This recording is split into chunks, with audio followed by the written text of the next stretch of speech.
तो जम्मू कश्मीर में सुबह 7 बजे से वोटिंग की प्रक्रिया शुरू हो चुकी है और लगातार देखिए मतदाता जो है बढ़ चढ़कर हिस्सा लेते हुए इस लोकतंत्र के महापर्व में नजर आ रहे हैं। और अगर 1 बजे की बात करें यानी कि 1 बजे तक जो वोट प्रतिशत निकल सामने आया है उसके मुताबिक ये साफ तौर पर समझ आ रहा है कि जम्मू कश्मीर की जो जनता है वो जागरूक है, वो जानती है कि उनके जो मुद्दे हैं वो कितने अहम हैं और यही वजह है कि लंबी लंबी कतारों में लोग खड़े हुए नजर आ रहे हैं। आपको ये भी बता दें कि ये वही इलाका है जहां पर लोग पहले वोट डालने से पहले डरते थे, यानी कि उन्हें असुरक्षित महसूस होता था, लेकिन बदलाव जो हुआ है उसी का नतीजा यह है कि लोग जो है बेखौफ होकर घरों से बाहर निकल रहे हैं और मतदान करते हुए नजर आ रहे हैं। तस्वीर आपको दिखा रहे हैं जम्मू कश्मीर से, यह तस्वीर निकलकर सामने आ रही है और लोकतंत्र के महापर्व की यह खूबसूरत तस्वीर है। तो किश्तवाड़ में बीजेपी उम्मीदवार से मारपीट का मामला सामने आया है, जहां पे चुनाव आयोग को चिट्ठी लिखेगी जम्मू कश्मीर बीजेपी। पीडीपी उम्मीदवार फिरदौस टॉक पर लगा है बदसलूकी करने का आरोप। जम्मू कश्मीर सख्त एक्शन की मांग को लेकर लिखी गई चिट्ठी। किश्तवाड़ से बीजेपी उम्मीदवार है शगुन परिवार। देखिए तो यहाँ पे जिस तरीके से बीजेपी ने इस पूरे मामले को लेकर उठाने का फैसला किया है, चिट्ठी लिखने की बात यहाँ पे निकल के सामने आ रही है। जिस तरीके से वहां पे मारपीट करने का आरोप लगा है, कश्मीर का दरअसल रण है ये, और जिस तरीके से सुबह से वोटिंग चल रही है और वोटिंग के बीच यहाँ पर बीजेपी की ओर से इस मुद्दे को उठाने की बात कही जा रही है, जहां पर मारपीट करने का आरोप लगा है और शगुन परिहार से बदसलूकी करने का मामला निकल के सामने आया है। सीधे रुख करते हैं सहयोगी मीनाक्षी का, जाएंगे मीनाक्षी के पास। लेकिन देखिए जिस तरीके से यहाँ पे चुनाव आयोग की चिट्ठी लिखने की बात निकल के सामने आ रही है और ये कहा दरअसल जा रहा है कि जम्मू कश्मीर बीजेपी जो है वो यहाँ पे फिरदौस टॉक पर यहाँ पे बदसलूकी करने का आरोप लगा है, लिहाजा बीजेपी इस मामले को चुनाव आयोग के सामने उठाएगी। और चूंकि आरोप लगा है पीडीपी उम्मीदवार पर, तो देखना ये होगा कि मुद्दा कहां तक जाता है। शगुन, हुआ क्या है यहाँ पे? क्या कैंडिडेट ने पुलिस वालों को भी धक्के मारे हैं, वो जो सरदार सर थे यहाँ पे उनसे पूछ लीजिए। शगुन जी, हुआ क्या है यहाँ पे? यहाँ पे ऐसा हुआ भाई साहब, एक तो लेडीज बुरके में आ रही हैं, आधार कार्ड उनके पास है नहीं और साथ में वो स्लिप जो लेके आ रही है उसमें भी उनकी फोटो नहीं है। तो ये चीज़ क्या, आप आइडेंटिटी प्रूफ के नाम पे कुछ भी नहीं है। पैन कार्ड लेके आ रही हैं तो पैन कार्ड भी 2000 पैन कार्ड तो था नहीं किसी के पास, इलेक्शन कार्ड 2014 का है और आज 2024 चल रहा है, तो उस डेट से इस डेट तक ये मैरिड हैं, ठीक है, तो इनकी शादी कहीं और हुई है, तो ये चीजें कैसे टॉलरेबल हैं? तो अभी आप जब आए हैं धक्का मुक्की की गई क्या? पीडी यहाँ पे पहले शांति थी, आप यहाँ पुलिस ऑफिशियल से पूछ सकते हैं, वो जैसे ही यहाँ आए क्या हो रहा है ऐसे ऐसे रंगे धक्के मारने लगे। उन्होंने नशा किया हुआ था और मेरे सामने कहा आपके मुंह से स्मेल आ रही है, आप प्लीज पीछे हटिए। और यहाँ से पुलिस वाले जब उनको यहाँ पे जो सरदार सर थे उन्होंने उनको हटाने की कोशिश की, उन्होंने बदतमीजी की और उनके जो साथ लोग थे एक लड़का अंदर आ गया था। मैं अभी आपको उसकी फोटो भी दिखाती हूँ।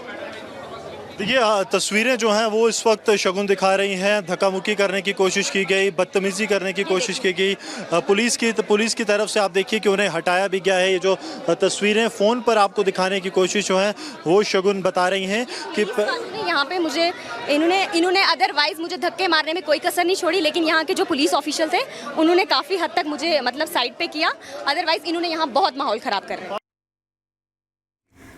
शगुन परिहार को आप सुन रहे थे, बीजेपी कैंडिडेट, और ये आरोप लगाती हुई कि उनके साथ बदसलूकी हुई है। मीनाक्षी हमारे साथ जुड़ चुकी है। मीनाक्षी, ये किश्तवाड़ से खबर सामने आई है, बीजेपी उम्मीदवार ये आरोप लगा रही है उनके साथ बदसलूकी हुई है, बदतमीजी हुई है, पीडीपी के उम्मीदवार पर उन्होंने ये आरोप लगाया है। पूरा मामला समझाइए, क्या है ये? बिल्कुल, देखिए शगुन परिहार जो है वो किश्तवाड़ से एक मजबूत दावेदारी पेश कर रही है। जिस तरीके से 2018 में उनके फादर और अंकल को गोली मारी गई थी, उसके बाद से ही माना यह जा रहा था कि कहीं ना कहीं वो मजबूत दावेदारी पेश करेंगे और कर भी रही है। और यही वजह है कि जब उनकी तरफ से ये कहा जा रहा है कि फेक वोटर्स आ रहे हैं तो उन पर इस तरीके से अटैक किया जाता है। लेकिन ये सिर्फ किश्तवाड़ में ही नहीं है, यहाँ पर भी मौजूद है। ब्रिजबेड़ा में यहाँ पर भी जो नेशनल कॉन्फ्रेंस के लीडर है वो भी आए हुए थे, उनका भी यही कहना था कि बुरके की आड़ में फेक वोट जो है वो डाले जा रहे हैं और वो इस मुद्दे को बखूबी उठाते हुए नजर आए थे। लेकिन इसी बीच जो इल्तिजा मुफ्ती है वो भी आती है और वो इन सारे आरोपों को सिरे से खारिज करती है। लेकिन ये एक बड़ी समस्या है क्योंकि लोग बुरके में आ रहे हैं और बुरके में जब अपना आईडी कार्ड देते हैं तो कई बार तो अपना फेस चेक करवाने के लिए हाँ बोल देते हैं, लेकिन कई बार मुकर भी जाते हैं कि नहीं हम बुरका नहीं उठाएंगे। और यही वजह है किश्तवाड़ में जो घटना हुई है उसे लेकर के। लेकिन अगर हम ऑल ओवर वोटिंग की बात करें तो ऑल ओवर वोटिंग परसेंटेज भी लगातार बढ़ते जा रहा है। जम्मू कश्मीर में जिस तरीके से 10 साल के बाद विधानसभा के चुनाव हो रहे हैं उसे लेकर के लोगों में खासा उत्साह भी नजर आ रहा है। लोग घरों से बाहर निकल रहे हैं, लेकिन उसके पहले उलट स्थिति हुआ करती थी। लोग वोटिंग को बाइकआउट किया करते थे, वो घरों से निकलना सेफ नहीं समझते थे और कई उनके ऐसे मुद्दे होते थे जिसकी वजह से वो वोट करना सेफ नहीं समझते थे। लेकिन अगर हम यहाँ की बात करें, आज 7 जिले की, क्योंकि 24 सीटें हैं जहाँ पर वोटिंग हो रही है, हालांकि कड़ी सुरक्षा व्यवस्था जरूर रखी गई है, लेकिन जो वोटिंग परसेंटेज सामने आ रहे हैं वो कहीं ना कहीं चौंकाने वाले हैं। अब शगुन परिहार के साथ जो हुआ है उसे लेकर के बीजेपी ने भी मन बना लिया है कि चिट्ठी लिखेंगे और इसकी जो शिकायत है पुनीता वो करेंगे। यानी कि छुटपुट हंगामे और बवाल के बीच जहां पे जो वोटिंग है वो जारी है, जो लोगों का उत्साह है वो दिखाई दे रहा है। अब बढ़ते खबरों में अगर बात करते हैं उत्तर प्रदेश की, उत्तर प्रदेश के बरेली में जो कट्टरपंथी सोच वाले शख्स हैं, जो लोग हैं, जो समुदाय के लोग हैं, वो अब ज्यादा एक्टिव हो गए हैं, क्योंकि यहाँ पर कुछ लोगों ने एक तरीके से बवाल करने का प्रयास किया है, हंगामा करने का प्रयास किया है। पूरी खबर क्या है रिपोर्ट में दिखाते हैं।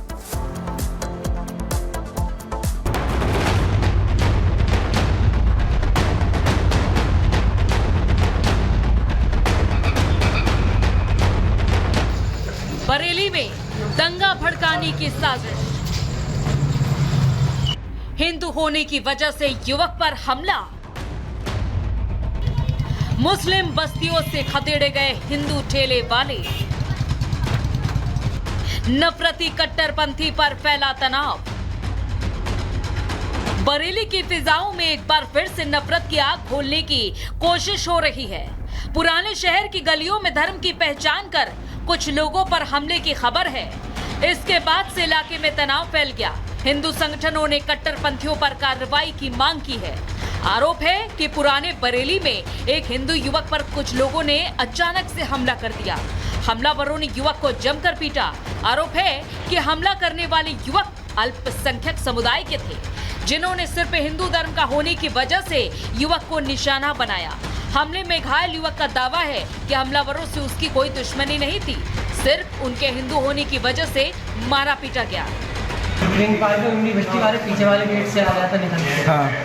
तो वही पुराने कब्रिस्तान वाले 2-4 मुसलमान खड़े हुए थे, लक्षण प्याज का ढेला लगा था, उसी के सामने आया, उसी ने कही जय हिंदू जा रहे हैं, इसी ने हिंदू की रास्ता बंद करवाया, इसी ने मारा।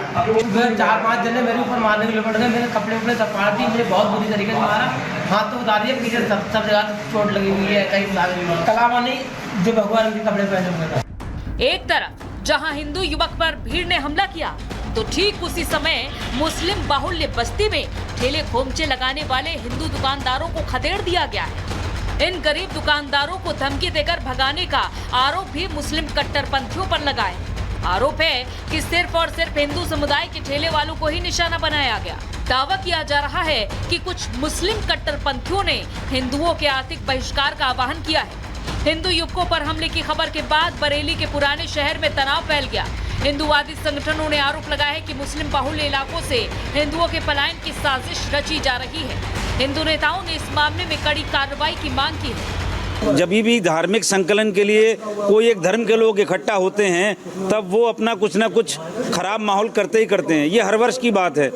आज भी जो जिन गलियों से निकलना चाह रहे थे, उन गलियों में लोगों ने जब नहीं निकलने दिया हिंदू पक्ष ने, तो हमारे हिंदू लोग